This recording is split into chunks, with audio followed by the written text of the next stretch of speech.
Head to any settlement and from the workshop workbench grab whatever base resource it is that you want to duplicate. Copper, steel, gold, concrete, bone, circuitry, crystal, whatever. It works with all the base resources. Then head to an open spot and drop the resource onto the ground. Open up the settlement build mode, go up to the item and hit the button to scrap it, and immediately afterwards press and hold the button to store the item. Every time I'm doing it, I'm almost pressing the buttons at the same time.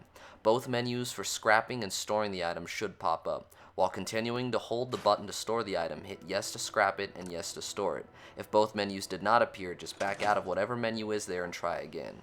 Essentially what this is doing by both scrapping and storing the resource is sending it into the workshop twice, duplicating it. Now, by doing this, a weird glitch does occur with how the entire stack acts when it is dropped. I started with 18, doubled the resource, and ended with 36. When I dropped the 36, it became 2 stacks of 18. When I doubled the 2 stacks of 18, doubling the 36 that I had, I ended up with 72. Now when I dropped that 72, it came out as the 2 stacks of 18 I had before, and now a single stack of 36. Basically, it is taking half of what is put in there while performing this glitch and turning it into a separate stack from everything else when it is dropped. This glitch does work with regular junk items as well, but in a slightly different and less lucrative way. Let's take this duct tape here for example. As you can see, I have no adhesive and 4 cloth in the workshop. When I take the duct tape and perform this glitch, I'm both scrapping the duct tape for that 1 adhesive and 1 cloth it has, as well as storing the duct tape back into the workshop. This can actually come in handy for the duplication glitch. What I'd like to do is utilize this aspect of the glitch to make a decent sized original stack for any of the resources, say somewhere between 20 and 40. That way, if you're shooting for a large amount of the resource, you won't have to deal with nearly as many stacks to scrap and store as if you were to only start with one of the resource. For example, say you start with 40, duplicate it, then you have 2 stacks of 40, that's 80. You duplicate those 2 stacks of 40, then you have 2 stacks of 40 and 1 stack of 80. That's 160 the resource right there. Whereas if you were to just start with 1, you would duplicate the 1, then have 2 stacks of 1. Then you would duplicate that 2, and you'd have 2 stacks of 1 and then 2. That's only 4.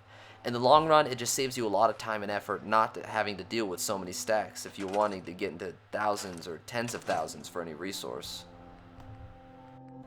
As you can see here in another save file I have, I've managed to stock up quite a lot of each one of the resources. I'd like to mention that the more you have, the harder it becomes for the game to move such a large amount, either from inventory to workshop, vice versa, or even just storing it from the ground. Smaller amounts like 3,000 or even 10,000 can take a few extra seconds for the game to load the act of even storing it. You have to be careful once your resources start getting closer to the 100,000s. This stack of copper I have at 90,000 for example, when I drop it, all the amounts in the ground definitely don't equal 90,000 on their own, but after storing them I make it right back to the amount I had before. This indicates that the game is not keeping track of the values that it is showing you very well. As well as the single stack I have here, when just looking at it, it only shows 1, but when I get to store it, it shows its value at being well over 4 billion. I wouldn't suggest trying to get to this point because when I try to scrap this stack, it just freezes my game. As well as when I tried moving all the resources I had all at once back into the workshop, it froze my game too.